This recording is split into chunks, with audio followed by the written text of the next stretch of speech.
ओम शांति। अव्यक्त दिव्य संदेश में आज सुनेंगे हम साकार के श्रृंगार का प्रैक्टिकल स्वरूप अव्यक्त स्थिति बनाकर दिखाओ। अव्यक्त बाप दादा के मधुर महावाक्य। तो आज दादी क्या कह रहे हैं, जब वतन में गई थी तो दादी कह रहे हैं आज जब वतन में गई तो जैसे ही हम पहुंची तो बाप दादा सामने थे, लेकिन क्या देखा कि ब्रह्मा बाबा के गले में ढेर की ढेर मालाएं पड़ी हुई थी। फिर बाबा ने कहा, यह माला उतार कर देखो। माला उतारी तो कोई बड़ी माला थी, कोई छोटी माला थी। हमने कहा, बाबा इसका रहस्य क्या है? दादी जी ने पूछा कि इसका रहस्य क्या है? बाबा बोले, बच्ची यह सभी के उल्हानों की माला है, क्योंकि हर एक बच्चे जब एकांत में बैठते हैं तो बाबा को स्नेह में उल्हाना ही देते हैं। हर एक बच्चे ने बाप को उल्हानों की माला जरूर पहनाई है। बाबा ने कहा, बच्चों का ड्रामा भल याद है, लेकिन प्यारे ते प्यारी चीज तो जरूर है। तो अचानक ड्रामा को वंडरफुल देख हर एक बच्चा दिल ही दिल में उल्हाना देते रहते हैं। यूं तो ज्ञान बच्चों को है, लेकिन ज्ञान के साथ प्रेम या स्नेह भी है, इसलिए इन उल्हानों को गलत नहीं कहेंगे। फिर दादी ने पूछा, आपके इनका रिस्पॉन्स क्या दिया? आपने इसका रिस्पॉन्स क्या दिया? तो बाबा बोले, जैसा बच्चा वैसा रिस्पॉन्स। बाबा ने कहा, मैं भी रिस्पॉन्स में बच्चों को उल्हाना की माला ही पहनाता हूँ। वह कौन सी? फिर बाबा ने सुनाया, जो बाप की आशा बच्चों में थी वह साकार रूप में बाप को नहीं दिखलाई, जो अब अव्यक्त रूप में दिखलानी है।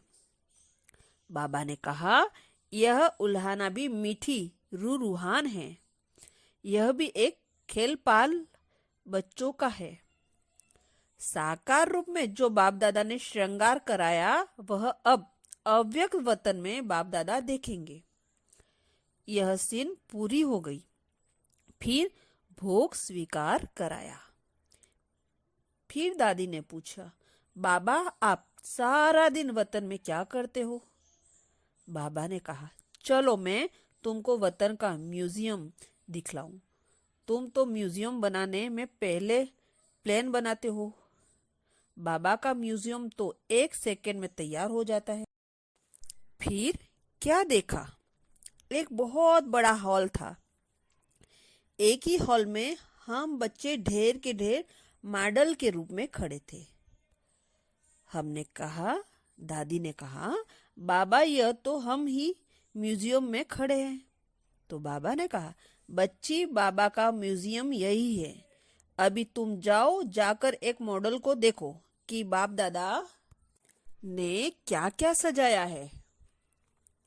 जैसे आर्टिस्ट मूर्ति को सजाते हैं, तो बाबा ने कहा, देखो बाप दादा ने क्या क्या सजाया है। जब हम मॉडल के पास गई तो हमको कुछ खास दिखाई नहीं पड़ा। पूरी सजी हुई मूर्तियां दिखाई पड़ रही थी। बाबा ने कहा, जो मोटा श्रृंगार है वह तो साकार में ही बच्चों का करके आए हैं, परंतु अब अव्यक्त रूप में क्या सजा रहे हैं? सभी श्रृंगार तो है, जेवर भी है, परंतु जेवर के बीच में नग लगा रहे हैं।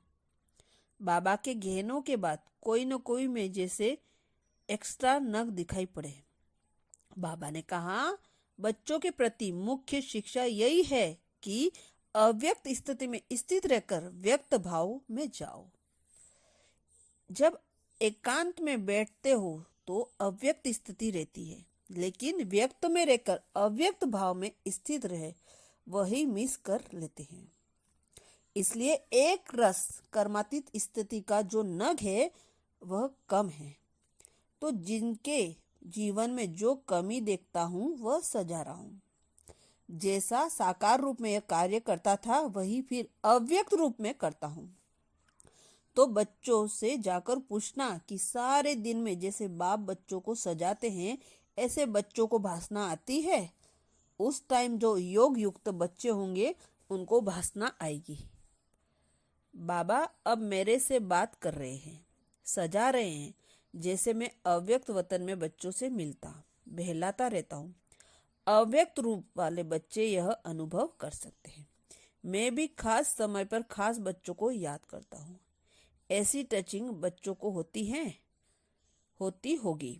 मैंने कहा, दादी ने कहा, बाबा आप सभी को अव्यक्त वतन में क्यों नहीं बुला लेते? यहाँ भी बड़ा सेंटर खोल दो। अभी तो सभी बच्चे उपरांत हो गए हैं। तो बाबा ने कहा, यह उपरांत अवस्था होनी ही चाहिए, हमेशा तैयार रहना चाहिए। यह भी याद की यात्रा का बल मिलता है। यह उपरांत अवस्था सहज याद का तरीका है। अब बच्चों को कहना ज्यादा समय नहीं है, बाबा कभी भी किसी को बुला लेंगे। ओम शांति।